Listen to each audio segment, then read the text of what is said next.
Quick question. What's the scariest color? Most people say black, the dark, the unknown, the thing under the bed. Some say red, blood, danger, warning signs.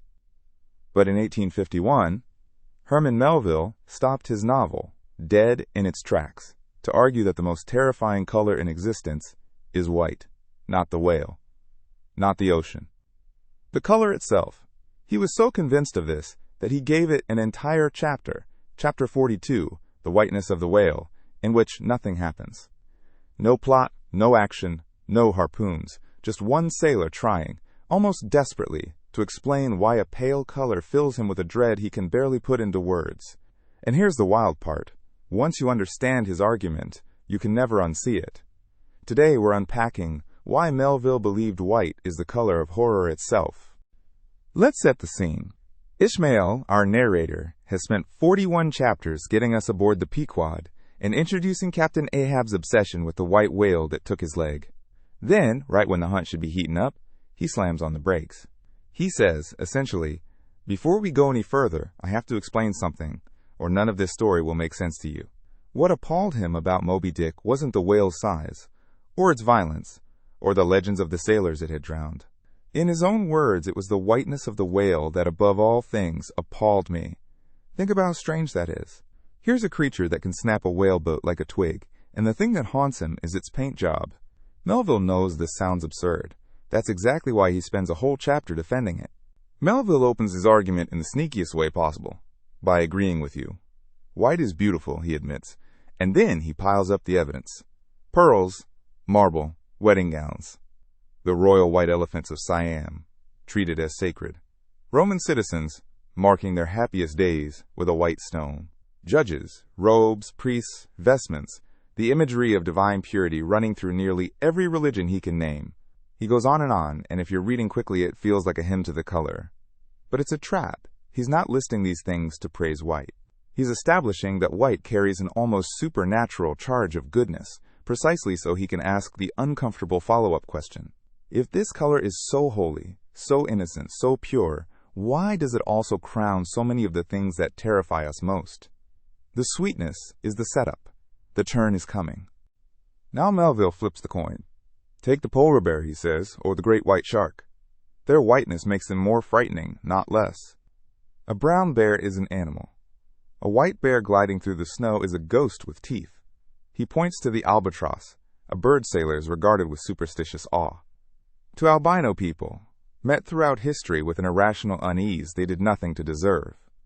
To the pale horse of the Book of Revelation, the one ridden by Death himself. And notice the pattern here. Nothing on this list is scary because of white, the way a snake is scary because of venom. The whiteness adds something extra, a shudder with no obvious cause. So Melville asks the real question. What is that extra thing? Why does draping terror in the color of innocence make it worse? His answer is the philosophical heart of the entire novel. Here's the answer, and it's genuinely chilling. White frightens us because it isn't really a color at all. It's an absence. It's blankness. Every other color says something to us. Red means blood or passion. Green means life and growth. Black, at least, means concealment.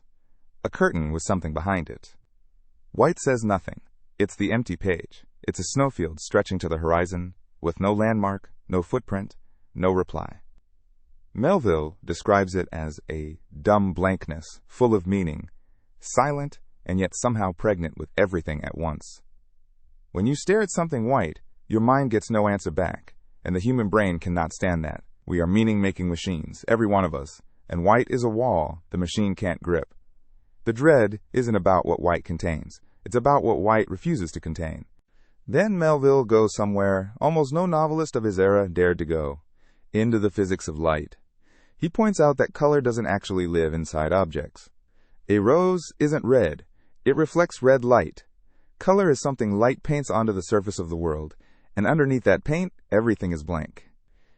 So white, he suggests, is a glimpse of the universe with its makeup off. He calls it the colorless, all color of atheism. The possibility that behind nature's lovely surfaces, there is no warmth, no intention, nothing looking back at us. That's why he lands on snowblindness as his closing image, travelers wrecked not by darkness but by too much white, too much unfiltered reality at once. And remember, this is 1851, decades before existentialism had a name. Melville is describing cosmic indifference from the deck of a whaling ship. This is where the color theory becomes character psychology. Ahab and Ishmael stare at the same white whale, and the blankness breaks them in opposite directions. Ahab cannot tolerate a universe that means nothing, so he forces it to mean something. In one of the novel's most famous speeches, he says, "All visible objects are like pasteboard masks," and he wants to strike through the mask to whatever hides behind it. He decides the whale is malice, deliberate personal evil, because even a universe that hates him is better than a universe that doesn't notice him. His revenge quest was never really about the leg. It's about refusing to accept that his suffering might be meaningless. Ahab would rather die fighting an evil god than live one more day under an empty sky. That's not madness exactly. It's meaning hunger, pushed all the way to its conclusion. Ishmael takes the other path, and it's why he's the one telling the story. He looks at the same whiteness and admits he can't decode it. It might be holy, it might be horrible, it might be nothing at all. Instead of stabbing at the mystery, he circles it with jokes, digressions, chapters on whale anatomy, philosophy, and the price of chowder. He never lands on one final answer, and that's the point. The whole strange, rambling structure of the book is Ishmael refusing to do what Ahab did. And look at how it ends.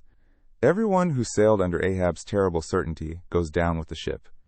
Ishmael, the man who could float on ambiguity, literally floats. He survives clinging to a coffin-turned life buoy. Melville could not have made the moral clearer. Certainty about the unknowable drowns you. Humility keeps you on the surface. Once you've absorbed Chapter 42, you start seeing its fingerprints everywhere.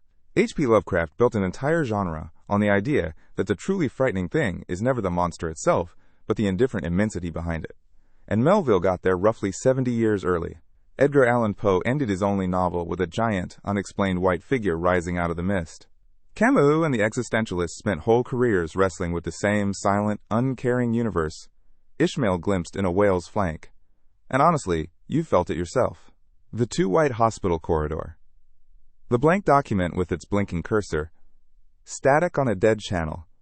That low hum of unease when a space offers you nothing to interpret. Horror writers eventually learned the lesson Melville taught first. The reveal is never as scary as the void, because a monster is an answer, and white is the absence of one.